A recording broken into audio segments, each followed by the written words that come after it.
o ma aboro so asole ana ba aboro so asole but wonte ya enyi ni ye wuti ye bi enyi ni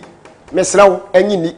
say yes obi ni makofa obi gold no enyi ni why na CID for ni police for ni special units for from SIU for ni national security ni BNI for no enye wo fa ne wo mo yakomo mo bribe asem na ne kra ko matwe me bepem ne why enye ne kre o ma investigation hu se enye ne kre to mo se me nko me ba bi enyi ni why me no obi ayere na enyi ni se me obi se me obi ayere me nya bi da one kra me nya bi da me yiri ni ne ho ofe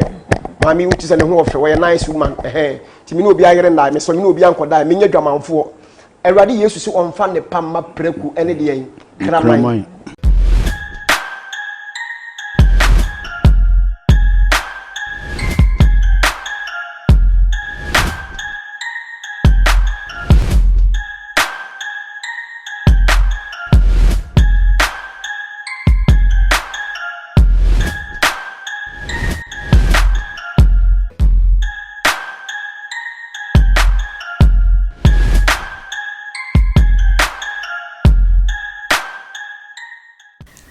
She will kwaba ediba attention TV so mo PSC na natili na ene minimum abo impunimpu ana minimum edi ehia ewo afidi kese eso de bia me ka twem se me fa bibia enka mo attention TV so da ene news ni bana monte ya nche se enya me duru ye enya duru pa bo se me PSC na je ma fam bag ya sem ho na matebre nsem no na ma bone tofa na ma chechire ndende se na ebi kura nsofom is sofom won se me nsem de sofom e fom pai ntimi me bi nsofom timi nya ya ma chechire na ma so no kuntan na ma beje mu se ku ha ede agu attention TV so ede amamu ene ensembe na etwagu ewe social media so ene ensema etwagu ni se ensofu panyi obi ni mo se first no ne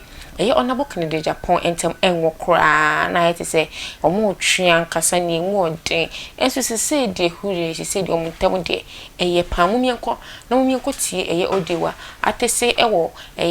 manga na mu sofu panyi obi ni oka ede fa oni honorable Kénnedy Agyapong entemu asem 2020 etwa mu 2 years ago obi di asem to me so mesra mo amugidi ye no mesrawo enne ya yifri wutim anya se kwa ni tumi mie ma mesrawo eno ne message rade de ma abolo sofo obi oba abolo so asole okumase na akra ne teme bia medical deliver message na ma eti medical sere bone facha ma eti mo de mo nka ho ebi nso ana sa time no wa mabi no ni dem ho wa mabi enne ma sere bone facha ma ho nemmom enji asem ni yes ugidi a miracle ni nsi yes na fashion team say asem so ene kura nso aka me metran nka nkyere wo say ene kura yeah fashion wutrim say ene kura aka me metran nka nkyere wo say man yi asem ni ka meka say gidi that is my life mi misuban no say asem e de to me so ene kura ka me repeat me ho da mesrawo me bom pa na nyame nkonkoro ka chem as a prophetic yes say ya wona Awurade ka kire maka me bowudin e ka kire say God is speaking to me to akosua mansa bia na ya tabi but this message goes for you mesrawo 2020 assembly obi de to me so wo Ghana ha no engine yes uji di pe miracle ni bi nsi ma yes mesrawo kambe Awurade deliver message we ama abolo so for so be kwa ni Roma de ni wa ba ho when you ask me Awurade ka kire me say men kan kire abolo so for no say omu nyai sa asem ni from omu nyi ni nyasa de obagie di no ebi nsi ma no yes wo say me refi me start say me ka say nyina me refi te mesrawo o ma abolo so asole ana ba abolo so asole but wonte ya enyi ni ye wuti ye bi enyi ni mesrawo enyi ni say yes obi ni makofa obi gold no enyi ni why na CID for ni police for ni special units for from SIU for ni national security ni BNI for no enye wo fa ne wo mo yakomo mo bribe asem na ne kra ko matwe me bepem ne why enye ne kre o ma investigation hu se enye ne kre to mo se me nko me ba bi enyi ni why me no obi ayere na enyi ni se me obi se me obi ayere me nya bi da one kra me nya bi da me yiri ni ne ho ofe mami wuti se ne ho ofe we nice woman ti me no obi ayere na me so me no obi ankoda me nya dwamanfo Erade Yesu si onfa ne pamma preku ene de yen kraman quotation ura fi wo hu mami betim di ama se me na me ura fi wo betim di ama Erade so onfa ne pamma preku ne kraman me ye preku ne kraman konfa adom ne mame me serewo woni se me ye preku ne kraman ka ma so le yagu yeah da okay John chapter 9 verse 31 the friend ni ka kire Jewfo ne say Yesu edi bone an ko ntimi ti ni friend ni da yeah mommy and then the for mommy ni my wife ana hani ana so for mama he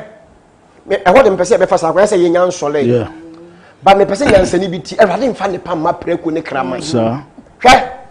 me nya akwala o me wo 45 years mama Florence tu wonya akwala Kodwa du boy 62 mama ne ho na efo ne ho na efe me chane 3 years or 42 years we or 42 ne ho na efe hu na beka say 30 plus ne ho na efe 42 papa otu we 62 years ne ho na efe me wo 45 ne ho na efe o wati but obi hu ofe cheme and me gitum so obi hu ofe cheme e na me so me hu ofe cheme obi sa na wo so tie wo hu ofe cheme obi si hu ofe cheme ahu ofe ye dey ndi so ayese sika ayese nko for them ebi di eche bi sa na tie ayese din ayefo chirinye ebi di echi ti age wo di edi why tie hua nyansa de we mesraw mini wa temperature fa cheme eye kasa me pa cho hwe manyini nyansa manyini nyansa ensem eto me 2020 se mu bia no kra ka mesua nyansa afiri mu pa adesua mesua ewo me nyansa sua mu no enye bi ni de eto me 2020 no me de mesua pa ne ye nipa ho be mo wo ba wo me ma wo meme be mo wo ba wo me ma wo meme enra kwa me ne me yiri di san komo no be enra kwa me ne me yiri di ye be mo ba wo se wo ba be se mi obi ni mabra wo ba be se me life wa me ma wo meme da eno ni ade a mesua nyina wo me nse meto me I'm telling you so I me sofo wo ye me editor wo ye me yiri nua wo ye me yami nua wo ye me busuani wo ye me weka wo ye obi a wo ye oba wo ye bema wo bema na me bie mani na me de hwade wo spiritual na me hwe me hu se wo be se me ase wo ba a wo be se me ase bema wo be se me a me yiwa free me life me nyansa 45 kodwo nyansa ni me srawo eti me se 2020 ma de hwe me hwe nyina se me di pa bonefo nye dai emmem eno ni ade me hwe apart from no asem ya de to me so bia me hwe ahwe amfrim because enye no kore me ni obi ayere nkoda me ni oba bia nkoda me srawo me nye dwamanfo Everade mfa de papa emma preko ne krama engindi me kwaye money laundry me srawo wonche yoko ene jinyarefo a mo frɛ me say o mo fa akire akɔje me bank statement a mo gym bank statement from dami BA bank hwese maye transaction one kra ke begina so ageli me no o mo je ye na se binya ebida me srawo engindi ebia wonte ya mama breaking news enye no kre Ghana Police Service what should be BM no kre na wa obi ni masamba what is the matum what is the matum so what is say police for you by ti obi nim I dey me ko police station but one anti say the matum who bet ko police station o near the handcuff pato wonsa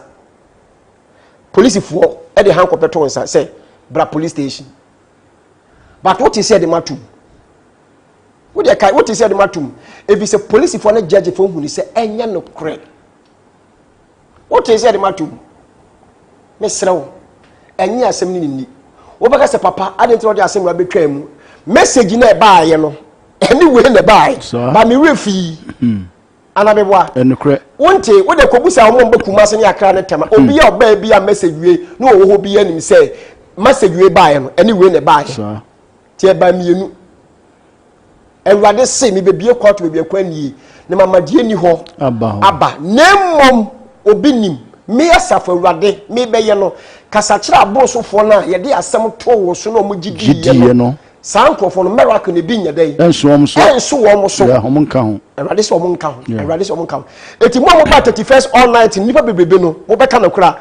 me deliver message wi ama mo say Everade so bebie ekwa bebie kwani no wo ma die ni ho aba ho no me sa de we ne ta to say nenso mo gi asem ni di ye na Everade say mo nka ho ti say wo yi free wa adwene mu because enya no kure me se me eye no kura wonim me ebia wonim eye no kura ka me mo so da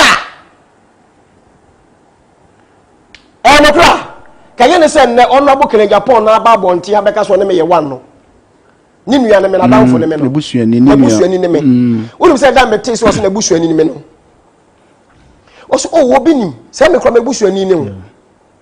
minim da obi nim me ko me kurom na me ko na me busa se na se ne se obi nim kra ofiri efie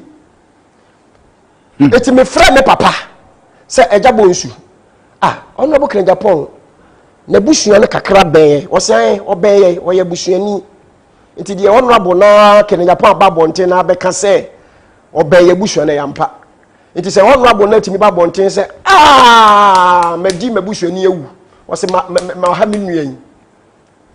e free se meti ye se honorable ka se wagya naka na ontimi sei na busuani no e fo na me nso bijai se metwa so metwa so ebusuafo nkontokwa tifo na ye mienu ya ka ya asem so ati ase etwa so but ntokwa na ebeta me ne ntem na de memdi atumi hofo na America no nipa bonefuo bi mo ebi mmema ne mmema ne mma bi o nipa bonefo metwa me hia no de me ho nsem koye ono so wan hwem because of so na me won tokwa nti wotam ye na pan na pan o de bomisa ahomache na mesi o mintimi nda technical knockout what is technical knockout time yeah